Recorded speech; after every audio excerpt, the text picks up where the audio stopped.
17. Muy bien. Muy bien, chicos. Entonces les puse aquí algunas imágenes. No sé si conozcan algunos. ¿Saben quiénes son? ¿Alguien más o menos? Robin Williams. Ajá. Hitler. Ajá. Marilyn Monroe. Sí. ¿Qué más? Avicii. Ajá. Anthony Martin. Ajá. ¿No era el de Nirvana? El de Nirvana, sí. Kurt Cobain. Ya les faltan 3 rockeros. Ahí voy. ¿Es de Metallica? No, este es el de... Iron. ¿No se acuerdan? No. ¿El de acá? ¿Qué de ella? Chester Bennington. Ajá. Bueno, este es el de... Bueno, es Chris Cornell, Audioslave, y él es el de In Excess, Michael Hutchins. ¿Qué tienen en común? Exacto, todos se suicidaron, ¿no? Creo que se ahorcó, y él por arma de fuego, y algunos por drogas. ¿Sabes? Muy bien. Entonces ya saben de qué vamos a hablar hoy. Justo de suicidio, ¿no? Perfecto. ¿Quién me puede dar alguna definición más o menos de suicidio? Más o menos. ¿Atentar contra tu vida? No. Exactamente. O sea, nos referimos a la acción de matarse a sí mismo, ¿no? Por decirlo de alguna manera. Es importante que en esa acción que realiza la persona esté como la intención explícita de acabar con su vida. Por ejemplo, estos pacientes que a veces nos toca que se tomaron pastillas con la finalidad de bajar la ansiedad o con la finalidad de quedarse dormidos, pues no necesariamente es un intento suicida, ¿no? Aunque haya sido algo de mucho riesgo, no necesariamente es un intento suicida. Tiene que ser con la intención explícita de terminar con la vida. Por eso siempre preguntarle al paciente, después de alguna conducta autolesiva o de haberse tomado algo, preguntarle con qué finalidad lo realizó. Muy bien, un poquito sobre epidemiología. ¿Cómo creen que andaremos en México en esto en aspectos de suicidio? ¿O qué tan importante creen que sea? Porque ya vimos que un chorro de famosos, ¿no? ¿Cómo estaremos acá en nuestro país? Yo creo que ha ido a la alza, ¿no? En los últimos años. Exactamente. Ha ido a la alza cada vez un poquitín más, ¿no? ¿Seremos de los países que más se suicidan o de los que menos? Yo creo que estadísticamente tendrán un número, pero realmente, por ejemplo, los intentos de suicidio pueden ser muchos, ¿no? Y dentro de las familias, por ejemplo, se pueden hablar sobre aquellos secretos de los que no se hablan. Claro, siempre es como tema... Se mencionaron. Tema tabú, ¿no? Existió, ¿no? Por ejemplo, muchas veces los niños llegan a hacerlo y los padres se callan para que no se entere la demás gente de que su hijo intentó suicidarse. Entonces no se puede hacer como saber exactamente, pero yo creo que sí es un alto índice de suicidios en México, sí. Sí, totalmente. Ahorita, como bien dicen, ha estado aumentado, sobre todo en el grupo de edad que nos acabas de decir, niños y jóvenes, ¿no? También eso que comentaron de que habitualmente es más bien secreto, no se reporta, ¿no? A veces en los hospitales tampoco están obligados a reportar los intentos suicidas, entonces es difícil medir cuántos intentos, pero se ha visto que más o menos son como 20 intentos, más o menos, por cada suicidio, entonces un chorro de intentos, ¿no? Todos conocemos a alguien que al menos ha tenido algún intento, ¿no? Así es muy frecuente y a la consulta llegan constantemente, ¿no? Entonces hay que identificar qué pacientes van a tener más riesgo. Bueno, les puse un poquito de epidemiología general, de que el suicidio así de manera general es de las primeras 10 causas de muerte en casi todos los países. Más o menos 1 millón de personas se suicidan por año. Va a haber un intento suicida cada 3 segundos, o sea, muchísimo. Y lo que habíamos dicho, por cada suicidio va a haber 10 a 20 intentos, o sea, muchísimos. Entre el grupo de los 15 a 35 años, dijimos pacientes jóvenes, va a ser de las 3 primeras causas de muerte. Y que antes del 2000 se pensaba que se suicidaban mucho más los viejitos, pero a partir del 2000 el grupo de jóvenes ha estado aumentando y aumentando y aumentando, ¿sabes? Entonces hay que estar muy atentos con los adolescentes e incluso pues con los niños, ¿no? Aquí les puse un mapa que me gustó, que está bien padre, porque viene qué países se suicidan más, ¿no? Decíamos, México seremos de los que más se suicidan o de los que menos, y aparentemente de los que menos. Con todo y que es algo frecuente, no estamos como otros países. Tenemos en rojito los que más se suicidan, una tasa de suicidio de más de 15 por cada 100.000 habitantes, y tenemos que van a ser los países de Europa del Este y África Oriental, o sea, Polonia, Rusia, Bielorrusia, los tenemos por allá, ¿no? Vemos también que en rojito está ahí la India, algunos países en África, y los que menos se suicidan, o sea, las tasas más bajas en Latinoamérica va a ser en México, Perú y Venezuela. Ahí estamos, ¿no? Y en Latinoamérica, bueno, también es interesante que tenemos ahí algunos rojitos en Latinoamérica, que sería la Guyana Francesa y Surinam.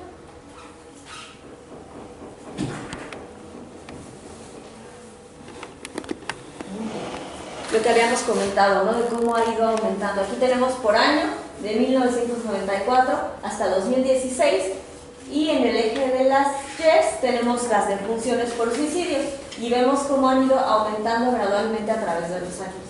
Bueno, más o menos se ha visto que son 6.377 casos por año del 2014 al 2016, lo que equivale a un total de 83.490 muertes, o sea, muchas. Que es la causa número 13 de muerte y discapacidad en nuestro país. Ven que habíamos dicho que en todo el mundo más o menos en el número 10, en México es el número 13, y el 42% del total de los suicidios por jóvenes, que decíamos que es importante, ¿no? Entonces vemos cómo ha ido aumentando cada vez más, sobre todo a partir del 2000 para adelante. Y les puse aquí también por estado, que me pareció también interesante, qué estados se suicidan más en la República. Parece ser que los de Jalisco y el Estado de México, o sea, nosotros, se suicidan mucho más, por ejemplo, que Tlaxcala o Baja California Sur.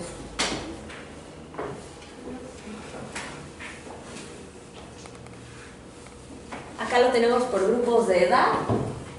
Vemos que grupos por debajo de los 30 años son las tasas más altas, y aunque antes era mucho más los grupos de la tercera edad, ahora es menos, ¿no? De la tercera edad equivale al 9.78% del total de suicidios, o sea, no tanto, pero de todas formas lo consideramos un grupo de riesgo. Y aquí tenemos el de los adolescentes y jóvenes. Hasta arriba tenemos el total, o sea que va de los 15 a los 29 años, en verdecito 25 a 29, en rojo 20 a 24 y en azulito 15 a 19. Y bueno, leí que del 1980 al 2010 hubo un aumento del 500% en la tasa de suicidios en jóvenes. Entonces es muchísimo, es bastante, ¿no? Y también me pareció interesante que los niños, decíamos, por ejemplo, 10 a 14 años, 13.5% de las muertes por suicidio, o sea, bastante, ¿no? Decíamos, los niños también se suicidan. Y es de las 5 primeras causas de muerte en jóvenes. Entonces es súper importante estar como muy al pendiente de los grupos vulnerables. Y hombres y mujeres, ¿quién se suicida más? Mujeres. Los hombres se suicidan más, pero las mujeres lo intentan mucho más. Acá tenemos en rojito los hombres y en verde las mujeres, entonces mucho más los hombres. Hombres, 68.309 suicidios en 16 años, y las mujeres 15.225, o sea, bastante más los hombres. Ahora, sobre cómo se suicidan los hombres y cómo se suicidan las mujeres, ¿qué se les ocurre que será la forma en la que más frecuentemente se suicidan los hombres? ¿Con armas de fuego? En Estados Unidos, armas de fuego. Aquí está más difícil el acceso. Aquí será, yo creo que más bien ahogamiento, ¿no? Ahorcamiento podría ser. ¿Y las mujeres? ¿Con pastillas? Pastillas, exactamente. Estas gráficas son de Estados Unidos. Me gustaron porque están muy bien hechas. Acá tenemos la de mujeres, más frecuentemente pastillas, ¿no? Envenenamiento. Muy bien. Ahora sí, un poquito sobre factores asociados al suicidio. ¿Ustedes qué piensan que estará relacionado con que alguien tenga un intento o presente un acto suicida? ¿Qué se les ocurre que hay que considerar, por ejemplo, cuando vemos al paciente? El estado de salud. El estado de salud podría ser importante, ¿no? Social, familiar, económica. Exactamente. ¿Cómo quede la situación familiar, social o económica? Si vive solo, si acaba de sufrir alguna pérdida, si se divorció, si hay problemas dentro de su hogar. Claro. Todos esos pueden ser factores precipitantes, ¿no? Como decían, alguna pérdida puede ser de algún familiar, o pérdida del trabajo, o pérdida a lo mejor de la condición socioeconómica, de que perdí todo mi dinero en la banca, no sé. Cualquier pérdida puede ser un precipitante. Decíamos también el apoyo familiar. Cuando valoremos al paciente hay que ver si es un paciente con una buena red de apoyo, que puede ser un muy buen factor protector, o alguien que no tiene a nadie, que vive solo. Habíamos dicho que tienen más riesgos solteros, viudos o divorciados, porque no tienen tanta red de apoyo como a lo mejor alguien que tiene una familia fuerte, ¿no? Bien consolidada. ¿Qué otro factor me faltó de los que comentaste? Académico. Académico. Podría ser Pues chicos que reprobaban. Podría ser también como una pérdida, ¿no? Alguien que lo corren de la escuela porque reprobó todas. Pues podría ser toda esa presión social respecto a, por ejemplo, encajar en algún trabajo y por lo tanto, o sea, esforzarse por ser exitoso o algo así y pasar por altos niveles de estrés, etcétera. O sea, un ambiente que le genere demasiada presión y estrés y no para hasta cierto punto soportarlo. Sí, ambientes estresantes, factor de riesgo, ¿no? También se ha visto que hay cierta relación con el bullying en los adolescentes y la conducta suicida. O gente que tiene como estos estilos de personalidad como muy rígidos, que todo tiene que salir muy bien, todo tiene que estar demasiado perfecto, también tienen a lo mejor un poquito más de riesgo, ¿no? De los factores sociales, por ejemplo, en nuestro país, ¿no? Que la situación económica está complicada, que la violencia está bien complicada, ¿no? A lo mejor lo del bullying que ahorita está como muy de moda, ¿no? También eso podría influir. O esta visión como un poco más como normalizada del suicidio, ¿no? No sé si han visto en esto de Netflix, la serie esa de 13 razones por qué, exacto. Pues está como normalizado y ahí medio, un estilo medio romántico del suicidio, ¿no? Entonces también creo que todo eso nos va desensibilizando como sociedad, ¿no? Decíamos eventos estresantes de la vida. Otro factor como bien importante sobre lo de factores de riesgo o factores asociados al suicidio va a ser alguna patología psiquiátrica. ¿Se acuerdan que dijimos que la depresión se asocia muchísimo a algún intento suicida, ¿no? Casi el 70%, ¿no? Aumenta mucho tu riesgo. Aumenta 20 veces más el riesgo de que tengas un intento si tienes depresión. Entonces, alguien que tiene un trastorno mental no tratado tiene mucho riesgo. También es importante los intentos suicidas previos. Alguien que ya tuvo un intento tiene muchas posibilidades de volverlo a intentar. Un 30% va a volver a tener otro intento y un 10% se suicida. Entonces, cuando veamos a un paciente que tuvo un intento, estar como muy vigilantes, ¿no? Y rascarle algún trastorno psiquiátrico, porque el 90 al 95% va a tener alguno. Entonces, interrogarlo súper bien en nuestra historia clínica. Bueno, en cuanto a salud mental, ya decíamos que el 95% de las personas que tienen un intento suicida van a tener algún trastorno psiquiátrico. Más frecuentemente ya dijimos que depresión, pero también podría ser un trastorno bipolar, sobre todo los trastornos bipolares, los pacientes que están en episodio mixto, y es que tienen algunos síntomas depresivos y algunos síntomas de manía, tienen más riesgo. Esto es porque el paciente está triste, con ideas de desesperanza, pero puede estar con mucha energía o con mucha ansiedad, entonces tiene el impulso de cometer el intento suicida. También pacientes con abuso de alcohol o con dependencia de alcohol tienen riesgo. Decíamos que el alcohol inhibe como la parte de nuestro cerebro que se encarga de tomar decisiones inteligentes, entonces lo vuelve a uno más impulsivo. Entonces mucho más riesgo alguien que consume alcohol, cualquier sustancia, pero bueno, sobre todo alcohol, ¿no? También pacientes con esquizofrenia, que puede estar fuera de la realidad, con el juicio nublado y pues puede tener un intento. Habíamos dicho que los trastornos mentales a veces los pacientes tardan 7 años, 10 años, 15 años en llegar a consulta, en llegar con un psiquiatra o con un psicólogo que pueda dar un diagnóstico adecuado y un tratamiento. Entonces es importante detectar a los pacientes antes de que tengan algún intento. Ahí también sería el trastorno límite, ¿no? También el trastorno límite, que tienen un chorro de intentos. Con todo y que lo vemos mucho en la consulta, extrañamente no venían los textos. Sí. Pero es totalmente cierto, no vemos que los trastornos límite lo intentan un chorro, ¿no? Muchos intentos. Muy bien, es importante también valorar en los pacientes estos 3 que les puse. Primero, valorar la ideación suicida. ¿Qué se les ocurre que es ideación suicida? ¿A qué les suena? Nada más que se le ocurre, que nada más lo piense. Exacto, estar como pensando constantemente en quitarse la vida, ¿no? Estar pensando, ¿y si me muriera? ¿Y qué pasaría si? Es como un pensamiento intrusivo, una idea que está ahí constantemente. Ahora, la ideación suicida hay que determinar si es estructurada o no estructurada.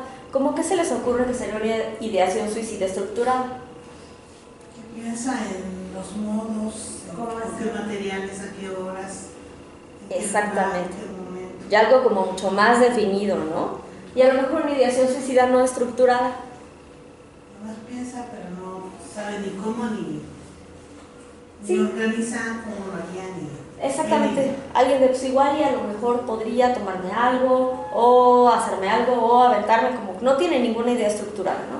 Ya la ideación suicida estructurada obviamente tiene más riesgo, ¿no? Alguien que te dice, ya pensé que a lo mejor el martes que mi mamá no viene porque se va a trabajar, igual y me voy a comprar algo en la farmacia y podría tomármelo y ya vi qué dosis en internet, ¿no? Ese es mucho más estructurado. Y también tenemos algo que se llama fantasías de muerte, que es todavía más general. ¿Alguna vez saben qué es fantasías de muerte?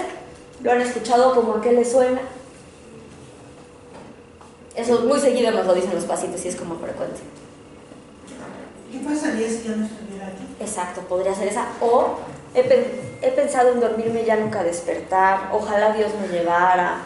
Como mucho más general, mucho menos riesgo que las otras que platicamos, ¿sí? Además, por ejemplo, ahorita está como muy de moda en internet el hacer ese tipo de bromas, pero que sí tienen como un trasfondo, ¿no? Un significado, porque hay muchos memes respecto a eso, como que hay otro día más y en el que desperté, ¿no? O sea, o me voy a tomar un vaso de cloro porque quién sabe qué, ¿no? O sea, y es como una cuestión a la que todos nos da risa, compartimos o así, pero pues creo que sí es un poco de ser tomado en cuenta con seriedad, porque sí tiene como que un trasfondo. Claro, lo que decíamos de que como sociedad nos vamos desensibilizando, ¿no? O sea, si llega tu amigo y te dice, le voy a dar un trago al cloro, ya después de ver tantos memes dices, ay, es broma porque lo vi en el meme, ¿no? Y realmente, pues, igual el chavo sí trae ideación suicida real, ¿no? Entonces sí es importante como sociedad, todo lo que está pasando nos va desensibilizando respecto a algo bien importante como una conducta suicida, ¿no? Entonces a lo mejor alguien que constantemente pone esos memes, igual y como que vigilar un poco más a tu amigo de, oye, ¿andas bien? ¿No? ¿Cómo estás? ¿No? Porque también son como maneras de pedir ayuda. O sea, Puede ser una señal de alerta. de quién me puede apoyar, me está pasando esto. Sí, podría ser, ¿no? Y procurar nosotros, pues, no publicar ese tipo de cosas, ¿no? Como que siendo trabajador de la salud mental y publicando esas cosas tan serias, pues como que no. Entonces, valorarle al paciente la ideación suicida, que es estar pensando constantemente en el suicidio. Ya dijimos estructurada o no estructurada o fantasías de muerte. Las que menos riesgo tienen, fantasías de muerte, les digo que muy seguido los pacientes, he pensado de dormirme y ya no despertar, ¿qué pasaría si ya no estuviera aquí? Menos riesgo que una ideación suicida estructurada. Después tenemos el plan suicida. Un plan suicida ya es algo mucho más estructurado, ¿no? Un paciente que te dice, ya decidí, llevo un mes, trabajo en un hospital, llevo un mes guardando toda la insulina que está ahí en el hospital y la tengo guardada en mi casa y ya decidí que el martes, que mi mamá se va de vacaciones, me la voy a tomar para que nadie me pueda encontrar, ¿no? Hay algo como mucho más estructurado. O incluso estos pacientes que ya dejan su carta suicida o que se empiezan a despedir de todos, que ya tienen todo mucho más elaborado, muchísimo más riesgo que alguien que ya tiene un plan suicida. Después tenemos el intento suicida, que es ya cuando el paciente realizó el intento de dañarse a sí mismo, ya dijimos de forma deliberada y consciente. Al intento suicida hay que valorarle si es de alta letalidad o no. ¿Cómo que se les ocurre que podría ser un intento suicida de alta letalidad? La pistola, ¿no? Una pistola, totalmente. Ahorcamiento también es de alta letalidad porque es de muy fácil acceso y muy letal, ¿no? Cualquiera puede encontrar con qué te ahorcas, ¿no? También podría ser... Ese no sería necesariamente de alta letalidad. Habría que ver. Lanzarse al metro. Exacto. A lo mejor tomarse pastillas o cortarse no es de alta letalidad porque es más difícil, ¿no? O sea, hay más tiempo. Hay más tiempo, exactamente. A que si te avientas al metro te disparas, ¿no? O, por ejemplo, estos pacientes que tienen conocimiento médico y que saben exactamente qué tomarse, ¿no? Si ya sabes que si tomas tal pastilla que genera infarto, entonces ahí sí sería un intento suicida de alta letalidad, aunque haya sido con pastillas, ¿no? Entonces, importante también determinar eso. Y determinar también un gesto suicida. Un gesto suicida es que el paciente iba a hacer algo, pero se detuvo, ¿no? Me iba a aventar del segundo piso, pero llegó mi mamá y platicamos y ya no me aventé, ¿no? O me iba a tomar las pastillas y me habló mi amigo y platicamos y ya no me las tomé. Que también es dentro de las conductas suicidas, pero no fue un intento porque no lo intentó, es más bien un gesto suicida. Entonces, valorar como todo esto en el paciente. súper importante cuando lo identifiquemos, tratar de mandar al paciente a valoración, porque dijimos que si el paciente tiene un intento, tiene 10 a 20 veces más riesgo de tener un suicidio, ¿no? O tener otro intento. Y ese es el factor, además, es el factor predictor más importante de tener otro intento. Entonces, si vemos un paciente que llega a la consulta y que nos dice que ya tuvo un intento, hay que ser como muy cuidadosos, ¿no? Aunque haya sucedido mucho tiempo antes. Pues quizá de todas formas es importante saberlo, ¿no? Que ya lo he intentado antes, aunque haya sido en el pasado. Pero obviamente si el paciente te dice hace 2 semanas tuve un intento, pues tiene mucho más riesgo que alguien lo tuvo hace alguien que lo tuvo hace varios años, ¿no? Entonces es súper importante nosotros como trabajadores de la salud identificar estos pacientes, mandarlos a valoración, ¿no? No dejarlo ir a su casa. Porque decíamos que a veces pasa que llega el paciente al hospital o llega el paciente con algún psicólogo que no sabe muy bien, le platica del intento y lo manda a su casa como si nada, ¿no? Ya ni le pregunta más, como con todos estos mitos que tenemos respecto al suicidio, de y si le pregunto, ¿qué tal que le meto la idea, no? O qué tal que el paciente lo hace nada más para manipular porque quiere que la mamá le compre un coche, ¿no? Y realmente es importante como tomar todas estas señales de alerta muy en serio para proteger al paciente. Les digo, más como trabajadores de la salud y trabajadoras de la salud mental, más. Si un paciente te platica que tuvo un intento, que tiene ideación, tomarlo muy en cuenta. Que a veces son pacientes que ya lo han platicado antes y nadie los escucha, nadie les cree. Vamos a estar muy, muy, muy pendientes. Les anoté algunas señales de alerta que venían en los textos sobre qué nos puede hacer pensar en que alguien podría tener un intento. Bueno, pueden ser pacientes que hablan frecuentemente sobre la muerte, puede ser como esto que decíamos, gente que habla como constantemente de broma, ¿no? Respecto a morirse, pacientes que comentan ser una carga, que se sienten atrapados, estas ideas de desesperanza, de sentir que no tienen razones para vivir o que la vida ya no vale la pena, tienen más riesgo. También es importante considerar a pacientes, habíamos dicho que tienen dolor, que lo comentaron hace rato, como estas patologías médicas en las que constantemente tienes dolor, a lo mejor un cáncer o alguien con una neuralgia del trigémino, pues tiene mucho más riesgo de tener un intento suicida. Las emociones que refieren los pacientes que tienen intentos suicidas van a ser emociones como de ira, enojo, tristeza, desesperanza, vacío, depresión y también puede haber ansiedad. En cuanto a conductas que debemos estar vigilantes, pacientes que se despiden o pacientes que empiezan a regalar sus cosas.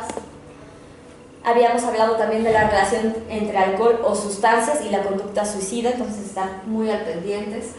Pacientes que hacen un testamento, gente que está muy aislada, ¿no? Por ejemplo, platicaban en el curso pasado de un familiar de alguien que vivía como apartado de todos, nadie nunca lo veía, lo vieron un día en la mañana y ese mismo día se ahorcó. Entonces hay que ser muy cuidadosos de gente que está como constantemente aislada, que no tiene contacto con nadie, estar al pendiente, ¿no? O cambios notables en la conducta, a lo mejor alguien que normalmente es muy sociable y de repente empezamos a notar cambios, estar como muy al pendiente.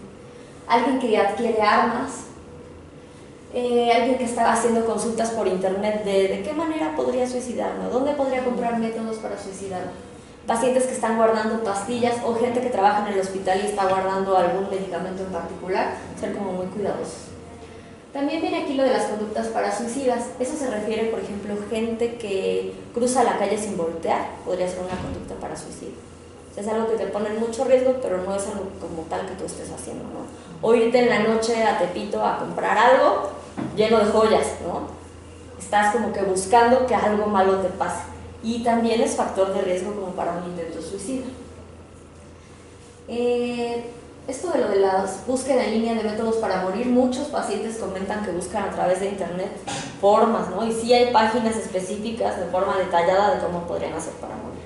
Incluso tengo una paciente que su esposo compró por internet en Estados Unidos un kit de cómo suicidarse. Entonces hay que ser como muy cuidadoso con todo eso con los pacientes y también con los familiares, ¿no? Ver que están consultando.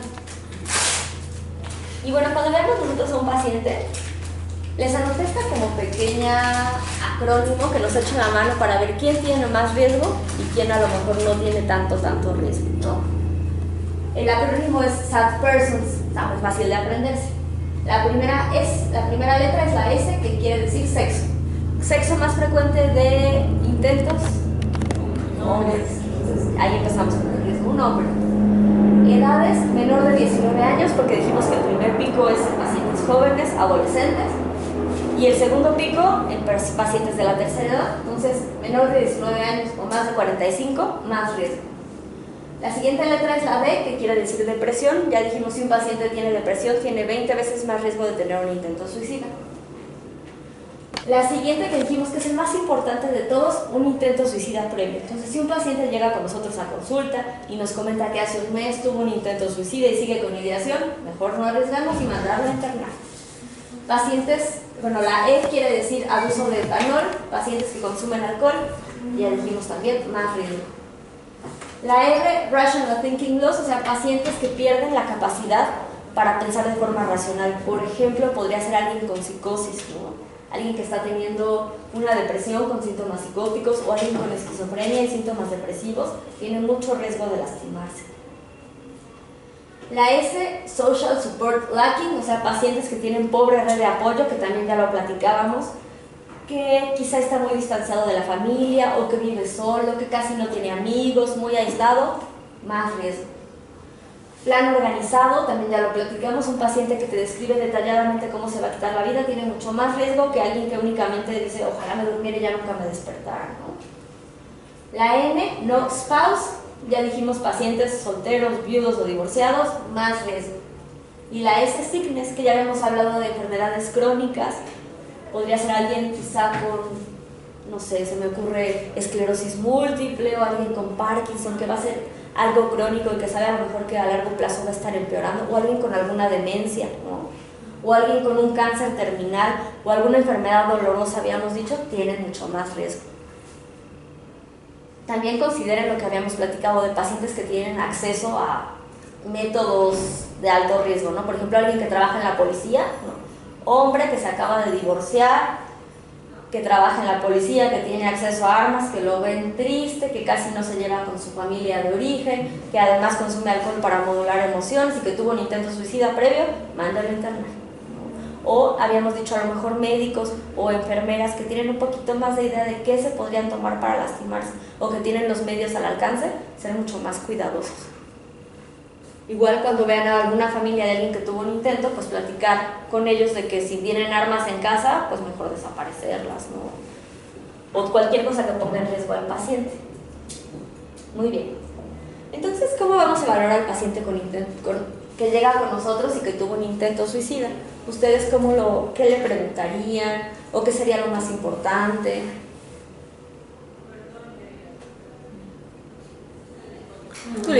Sí, ¿qué le preguntarías? Primero es ver la ideación, ¿no? O sea,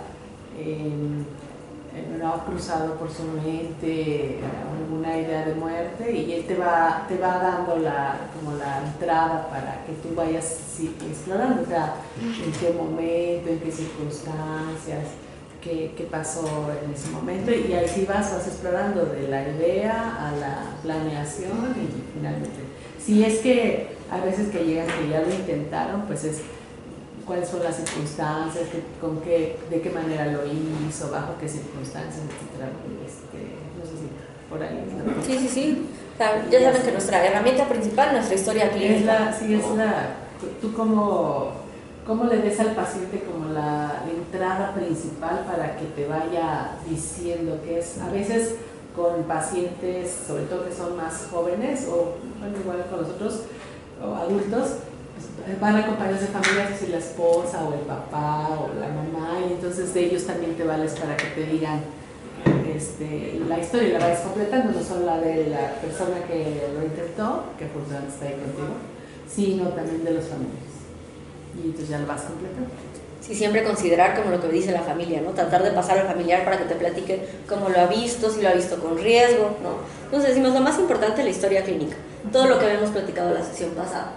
Y respecto al suicidio, pues preguntar cómo fue, cuáles fueron las circunstancias, si fue un intento suicida que ya había estado pensando o fue más bien algo impulsivo de me peleé con mi mamá y en ese momento me tomé las pastillas, o alguien que te dice, ya habíamos dicho, ¿no? Ya llevaba meses pensándolo, llevo meses guardando las pastillas que me sobran en el hospital y me las tomé el día que mi mamá no estaba. Es mucho más riesgo a lo mejor que alguien que se peleó con la mamá y en ese momento de forma impulsiva lo decidió, ¿no? También preguntar si ahorita la ideación suicida sigue presente o no, ¿no? Y valorar si es una fantasía de muerte, ideación suicida, conductas para suicidas, gestos suicidas, intentos, y también preguntar sobre las autolesiones, ¿no? Muy frecuentemente los pacientes sabemos, ya dijimos que estaba como medio de moda eso de estarse cortando, entonces valorar si estas autolesiones tienen algún origen con la idea de quitarse la vida, o sea, me corto con la finalidad de ya no estar aquí, o se cortan con la finalidad de modular emociones. Y a lo mejor valorar qué tan intensas están estas conductas de autolesiones, porque también es un riesgo, ¿no?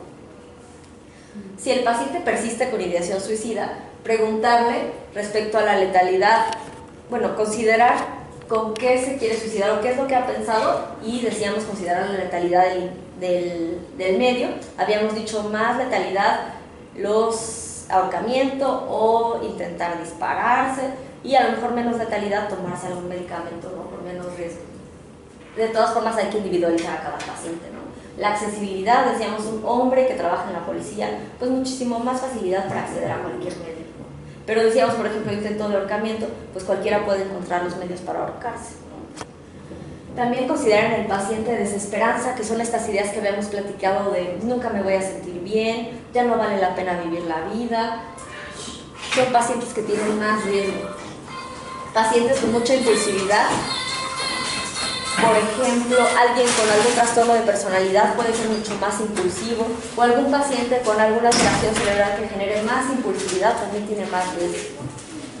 Pacientes con mucha ansiedad, muy frecuentemente los pacientes, incluso quien no tiene como tal ideación suicida, cuando están muy ansiosos pueden referirse a ideas de muerte. Entonces es súper importante considerar la ansiedad y tratar de bajar la ansiedad del paciente. También preguntar siempre sobre planes a futuro o razones para vivir, porque de ahí podemos engancharnos con el paciente, ¿no? ¿Qué planes tienes a 10 años, a 5 años, ¿no? O ¿qué cosas te mantienen aquí? Muchas veces te dicen mis hijos, mis papás, todo eso nos echa la mano como para tratar de darle como más apoyo al paciente. También preguntar uso de sustancias. Habíamos dicho las sustancias disminuyen nuestra capacidad de tomar decisiones, de nuestro pensamiento lógico, además aumentan la impulsividad, entonces mucho riesgo si alguien consume alcohol o cualquier otra sustancia. También con el paciente considerar riesgos a otras personas, por ejemplo, una mamá que se acaba de divorciar, que vive sola con sus 2 hijos y que tiene mucho riesgo suicida, pues no es buena idea que la mandes a su casa con sus hijos, ¿no? Tratar de cuidar a la paciente. También es importante, o se ha visto que otro factor protector, además de que ya dijimos, bueno, redes de apoyo, pacientes que tienen como buenas capacidades de afrontamiento, también gente que tiene alguna creencia religiosa puede resultar un factor protector. Pues preguntar incluso eso, ¿no? ¿Qué religión practica usted? ¿Qué tan apegado es a la religión? Sí, es un apoyo muy importante porque es un buen apoyo. Ahí puedes hacer referencia sin, como sin ser, como sin demandar, o sea, sin que tú le digas así como, porque es que su religión no se prohíbe el suicidio, ¿no? O sea, no regaño, sino que lo uses como una herramienta para que la afiance, ¿no? De que eso no es como el buen camino, algo así. Sí, tratar de hacer como muy buen rapport con el paciente, o sea, que el paciente se sienta comprendido, escuchado, porque decíamos que muchas veces o es gente muy aislada o gente que no se siente comprendida por nadie más, que ya lo platicó a lo mejor y no le creyeron, de ay, lo haces para llamar la atención, tú otra vez con tus cosas. Entonces ustedes tratar de hacer como muy buen rapport, como volverse un aliado del paciente y procurar no regañarlo, ¿no? Entonces, todas las intervenciones más bien como en el estilo de Watts, ¿no? Por decirlo de alguna manera, ¿no? También considerar respecto a la salud mental previa, habíamos dicho trastornos psiquiátricos previos, ¿no? Probablemente diagnosticados o no diagnosticados. Dijimos más riesgo alguien con depresión, alguien con trastorno bipolar en un estado mixto, alguien que suspendió sus medicamentos, que no está siguiéndolos a lo mejor tal cual, que ya no va a las consultas, más riesgo. Pacientes que consumen alcohol, ya lo dijimos. Aquí se anota lo de la personalidad, trastorno límite de personalidad y trastorno antisocial de personalidad, más riesgo. Psicosis, porque habíamos dicho que el juicio está alterado, más riesgo suicidio. Considerar también si tiene a lo mejor comorbilidad con otros trastornos, porque se acuerdan que dijimos que muy frecuentemente la depresión se asocia a ansiedad y la ansiedad a muchos otros trastornos. Entonces, si el paciente tiene varios trastornos psiquiátricos descontrolados, pues más riesgo, ¿no? También valorar si el paciente, qué curso ha tenido el paciente con la enfermedad, si ha tomado medicamento y le ha ido bien, o si ya lleva varios internamientos previos, varios intentos suicidas previos, todo considerar. Respecto a los intentos suicidas, habíamos dicho considerar a lo mejor cuándo fue el intento, si la ideación suicida sigue o no. Yo siempre trato de preguntarles, ¿y qué piensas de ese intento que tuviste? ¿No? Hay pacientes que te dicen, no, estoy súper arrepentido, creo que fue una pésima idea, pero hay otros que te dicen, no, en cuanto pueda lo voy a volver a hacer, o estoy arrepentido de no haberlo logrado. Entonces es un paciente con más riesgo que a lo mejor alguien que está arrepentido del intento, ¿no? También es importante aquí considerar lo que hemos platicado en los otros trastornos, como los factores genéticos o familiares. Se ha visto quien tiene algún familiar con algún intento suicida previo, tiene mucho riesgo de tener otro intento, simplemente por carga genética, ¿no? Y además por el contacto, o sea, incluso en lo social, en lo familiar, si tu familiar cercano se suicidó, tienes también más riesgo. O si algún amigo tuyo cercano se suicidó, también tienes más riesgo. Entonces, alguien que haya tenido una pérdida de reciente, tiene también más riesgo. Considerar también sus capacidades de afrontamiento, que ya lo habíamos platicado, ¿no? A lo mejor alguien que está pasando por un chorro de cambios, un chorro de pérdidas, pero que tiene buenas capacidades para afrontar lo que está sucediendo, no tiene tanto riesgo que alguien que la personalidad no la tiene al 100%, ¿no? Que tiene mucha dificultad para afrontar los problemas y las cosas de la vida cotidiana. Factores psicosociales, ya lo habíamos platicado también un poquito. Crisis sociales, habíamos dicho a lo mejor alguien que lo corrieron del trabajo, que esté en algún país que está en guerra, ¿no? O esté en alguna de estas zonas de nuestro país que están muy expuestas a la inseguridad o al narcotráfico, ¿no? Que sales de tu casa y ya secuestraron al vecino y hay una cabeza fuera de tu casa, pues eso da muchísimo más riesgo de tener un trastorno de estrés o que tu ánimo empeore, ¿no? O acaban de secuestrar a tu mejor amigo, pues factores de riesgo, ¿no? También considerar los estresores crónicos, que lo habíamos platicado en lo del estrés, ¿no? Alguien que va a trabajar o que está en la escuela y es víctima de bullying, o su jefe es un jefe muy exigente, muchos problemas en el trabajo, estos trabajos ahora de que estás en riesgo de que te corran, de que ya corrieron al 20% de la compañía y luego al día siguiente al 30% y ya nada más quedamos 3 y a ver quién sigue, ¿no? O sea, estresores crónicos que puedan generar que el paciente como que todo se vaya acumulando. Pérdidas recientes, ya lo habíamos platicado, pérdida del trabajo, pérdida de tu matrimonio, pérdida de algún ser querido, fallecimiento de algún familiar muy cercano, de algún amigo muy cercano. El estatus laboral y económico, ¿se acuerdan en esa crisis que hubo en los años 20 en Estados Unidos que todo el mundo perdió su lana? Hubo muchísimos suicidios, ¿no? Entonces lo económico y la situación del país definitivamente influye en nuestro estado anímico y en el riesgo suicida, ¿no? Habíamos dicho valorar red de apoyo, con quién vive el paciente, si las personas con las que vive están al pendiente de él, si el paciente está a cargo de alguien más, ¿no? Decíamos una mamá con niños, pues valorar ahí que no vaya a tener alguna conducta hacia ella o incluso hacia alguien más de la familia, ¿no? Considerar también si el paciente tiene otros apoyos extras además de la familia, un grupo de amigos, no sé, alguien que fue víctima de violencia o de abuso y que además tiene su grupo de apoyo, ¿no? A lo mejor una terapia de grupo, también puede constituir un buen grupo de apoyo para el paciente. Habíamos hablado también de la religión, ¿no? Preguntarle al paciente qué religión practica y qué piensa ella con respecto a su religión, respecto a la muerte o el suicidio, y eso puede ayudarnos como para enganchar un poquito al paciente. Y bueno, el manejo para el paciente pues dependerá de lo que platicamos básicamente, ¿no? Ver el riesgo que tiene en ese momento el paciente, considerar si hay comorbilidades con otros trastornos, considerar su red de apoyo, sus capacidades de autocuidado y qué tanto va a cooperar con el tratamiento, ¿no? Un paciente que tiene síntomas psicóticos, que no se está tomando su medicamento, que está todo descompensado, pues va a ser muy difícil que se comprometa a seguir con el manejo, a tomarse el medicamento y a mejorarlo. Entonces, a lo mejor en ese caso, considerar un internamiento. Entonces, si vemos un paciente con a lo mejor fantasías de muerte, mandarlo a valoración con el psiquiatra y si es necesario que inicie el medicamento, ¿no?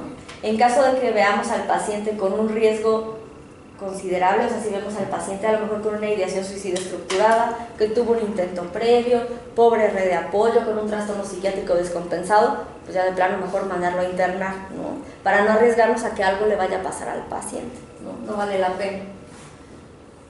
En caso de que el paciente amerite únicamente tratamiento farmacológico, a lo mejor por alguna depresión de fondo o algún trastorno de ansiedad, ya habíamos platicado que los antidepresivos son seguros. Se sugiere iniciar despacio para que el paciente no tenga efectos adversos del medicamento o más ansiedad, porque dijimos que más ansiedad, pues más riesgo suicida, ¿no?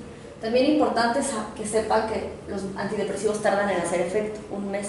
Entonces, si tenemos al paciente con riesgo suicida o con ideación importante o factores de riesgo, pues en lo que le hace efecto el medicamento ya se va a hacer algún daño al paciente. Entonces, mejor no arriesgarnos y mandarlo a internar, ¿sabes?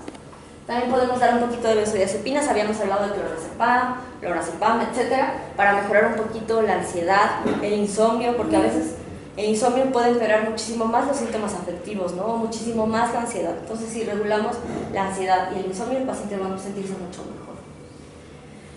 En caso de que el paciente, incluso bajo el internamiento, la ideación suicida persiste, se puede considerar terapia electroconvulsiva, que también ya habíamos platicado un poquito, ¿no? Pero bueno, básicamente evaluar riesgos en el paciente. Si el paciente puede ser tratado por consulta externa o mejor nos conviene mandarlo a internar, ¿no? Siempre